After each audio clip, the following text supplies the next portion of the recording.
پاک پڑھ لیجیے اللہم صلی علی سیدنا و مولانا و ملجانا محمد مبارک وسلم صلاۃ والسلام علیک یا رسول اللہ صلی اللہ تعالی علیہ وسلم۔ بسم اللہ الرحمن الرحیم۔ وَإِذَا أَرَدْنَا أَن نُهْلِكَ قَرْيَةً أَمَرْنَا مُتْرَفِيهَا فَفَسَقُوا فِيهَا فَحَقَّ عَلَيْهَا الْقَوْلُ فَدَمَّرْنَاهَا تَدْمِيرًا وَكَمْ أَهْلَكْنَا مِنَ الْقُرُونِ مِنْ بَعْدِ نُوحٍ وَكَفَى بِرَبِّكَ بِذُنُوبِ عِبَادِهِ خَبِيرًا بَصِيرًا۔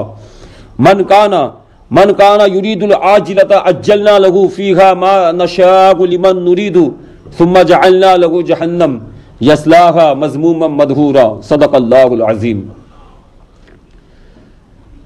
اللہ کے نام سے شروع جو نہایت مہربان رحم والا۔ دیکھو ہم نے ان میں ایک کو ایک پر کیسی بڑائی دی، مال و کمال وہ جاہ و ثروت میں، اور بے شک آخرت درجوں میں سب سے بڑی اور فضل میں سب سے اعلیٰ۔ اے سننے والے، اللہ کے ساتھ دوسرا خدا نہ ٹھہرا کہ تو بیٹھ رہے گا مذمت کیا جاتا بے کس۔ یعنی آخرت سے بہتر انسان کے لیے کوئی جگہ نہیں ہے۔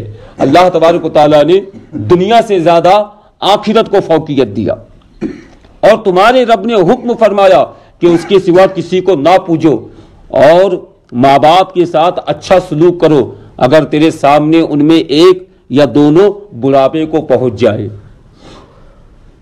ضعف کا غلبہ ہو، یعنی کہ ماں باپ اگر ضعیف ہو اور ان کے اعضاء میں قوت نہ رہے، اور جیسا تو بچپن میں ان کے پاس بے طاقت تھا ایسا ہی وہ آخر عمر میں تیرے پاس ناتوا رہ جائے۔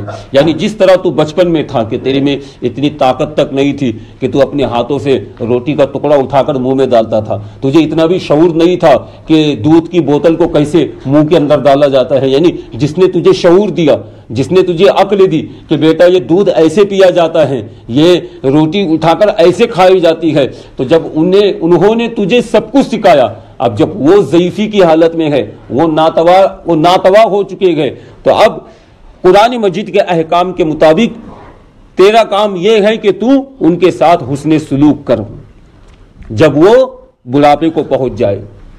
آگے فرماتا ہے تو ان سے ایک ہو، اف تک نہ کہنا، یعنی ایسا کوئی کلمہ زبان سے نہ نکالنا جس سے یہ سمجھا جائے کہ ان کی طرف سے طبیعت پر کچھ گرانی یا بوجھ ہے۔ یعنی ایک اولاد نے ماں باپ کے بارے میں کوئی ایسی بات اپنے منہ سے نہ نکالنی چاہیے جس سے یہ ثابت ہوتا ہو کہ ماں باپ اس کے لیے بوجھ ہے، معاذ اللہ استغفر اللہ، وہ ماں باپ جو ہے اس کے لیے بوجھ ہے، یا وہ ماں باپ اس کے لیے پریشانی ہے، ماں باپ اس کے لیے پریشانی ہے۔ کیونکہ والدین کا جو مرتبہ ہے وہ مرتبہ جو ہے اللہ کے رسول صلی اللہ علیہ وسلم نے اس کے تعلق سے بہت مقامات کے اوپر فرمایا، اور والدین کے مرتبے کے تعلق سے یہ بھی کہا گیا ہے کہ والدین کی خدمت کرنا گویا کہ باب جنت کی طرف قدم بڑھانا ہے، یعنی کہ جنت کے دروازے کی طرف قدم بڑھانا ہے۔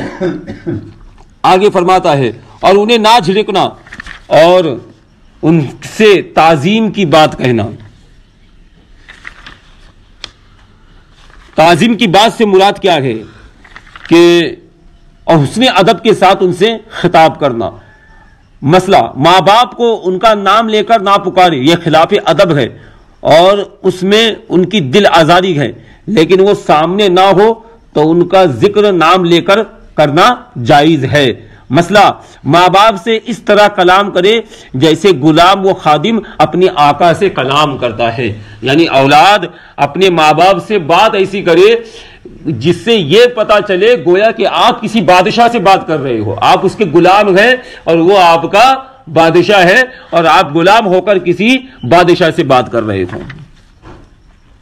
آگے فرماتا ہے وَاخْفِضْ لَهُمَا جَنَاحَ الذُّلِّ مِنَ الرَّحْمَةِ وَقُلْ رَبِّ ارْحَمْهُمَا کما ربیانی صغیرا، اور ان کے لیے عاجزی کا بازو بچھا، یعنی بنرمی و تواضع، عاجزی و انکساری سے پیش آ، اور ان کے ساتھ تھکے وقت و بڑھاپے میں شفقت و محبت کا برتاؤ کر۔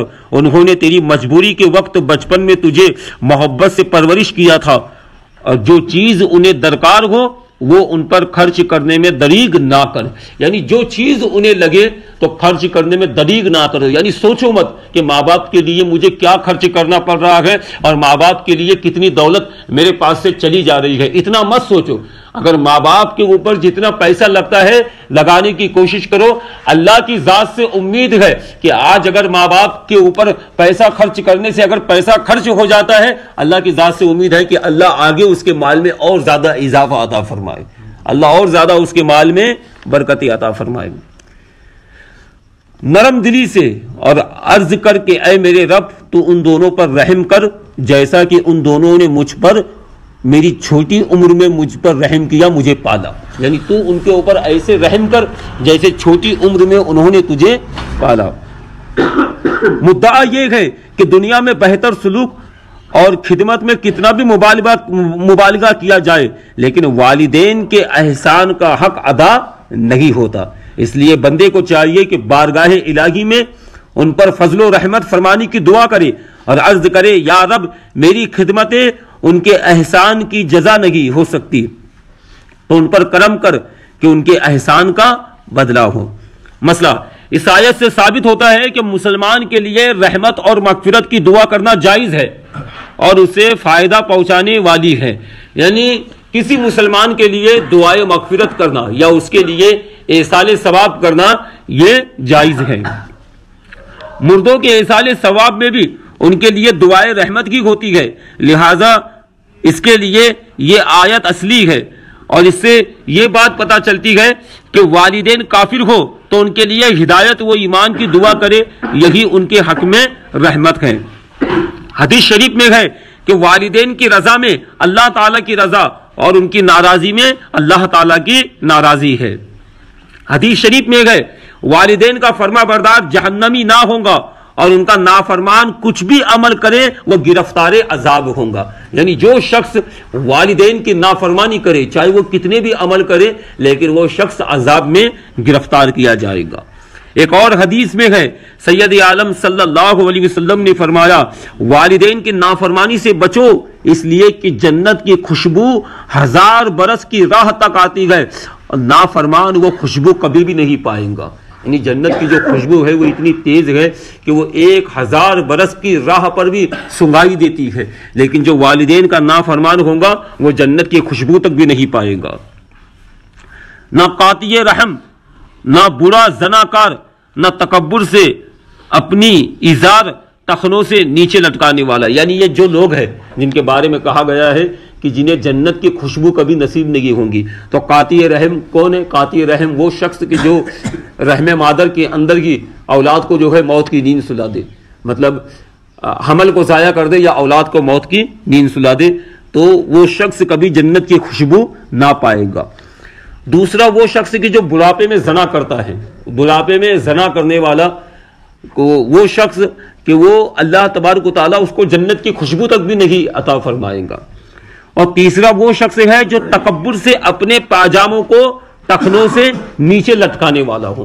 یاد رکھیں یہ پاجامہ جو ہے یہ ٹخنوں سے ہمیشہ اوپر ہونا چاہیے، یہ ٹخنوں سے نیچے نہیں لٹکنا چاہیے. لیکن اس کا مسئلہ کب ہے؟ اس کا مسئلہ تکبر اور گھمن کی نیت سے ہے.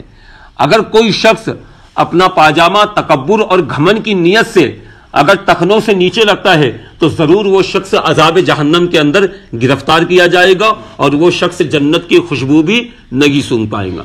لیکن اگر کسی کا پاجامہ ٹخنوں سے نیچے ہے لیکن اگر اس کے دل میں گھمن غرور یا تکبر نہیں ہے تو پھر اس کے لیے وہ چیز معاف ہے، اس کے لیے وہ چیز جائز ہے. بعض لوگ کیا سمجھ لیتے ہیں کہ پاجاموں کا ٹخنوں سے نیچے یا اوپر ہونا اس کا مسئلہ جو ہے نماز سے متعلق ہے. یہ نماز سے متعلق بالکل بھی نہیں ہے. حضرت ابوبکر صدیق رضی اللہ تعالیٰ عنہ کی جو تہبند ہے وہ ہمیشہ بار بار نیچے آ جایا کرتی تھی، اس لیے کہ آپ حالت میں کافی زیادہ تھے اور پیٹ بڑا ہونے کی وجہ سے آپ کی جو تہبند تھی وہ بار بار نیچے آ جاتی تھی. تو ایک دن اللہ کے رسول صلی اللہ علیہ وسلم کی بارگاہ میں حاضر ہوئے، عرض کی فدا کا امی و ابی یا رسول اللہ صلی اللہ علیہ وسلم، یا رسول اللہ میرے ماں باپ آپ پہ قربان ہو، سرکار آپ نے پاجامہ ٹخنوں سے نیچے نہ کرنے کی صلاح دی لیکن میں کیا کروں، بار بار میری جو تہبند ہے وہ نیچے آ جاتی ہے. تو یہ سن کر اللہ کے رسول صلی اللہ علیہ وسلم نے فرمایا اے صدیق تو ان لوگوں میں سے نہیں ہے، تو کن لوگوں میں سے نہیں ہے؟ تو گھمنڈ غرور کرنے والوں میں سے نہیں ہے۔ میں نے کن کے لیے فرمایا؟ ان کے لیے فرمایا جو تکبر کرتے گئے، جو گھمنڈ کرتے گئے اور تکبر کرتے ہوئے اپنے پاجاموں کو ٹخنوں سے نیچے لٹکاتے گئے۔ تو یہ مسئلہ آج سے یاد رکھے، پاجامہ ٹخنوں سے اوپر پہننا چاہیے، نیچے بھی اگر پہن لیے، اگر گھمنڈ تکبر کی نیت نہ ہو، دکھاوے کی نیت نہ ہو، تو یاد رکھے یہ بہت بڑا سخت گناہ کبیرہ ہے۔ اور اگر دکھانے کی نیت نہ ہو، تکبر نہ ہو، تو پھر اس کے اندر کوئی حرج نہیں ہے۔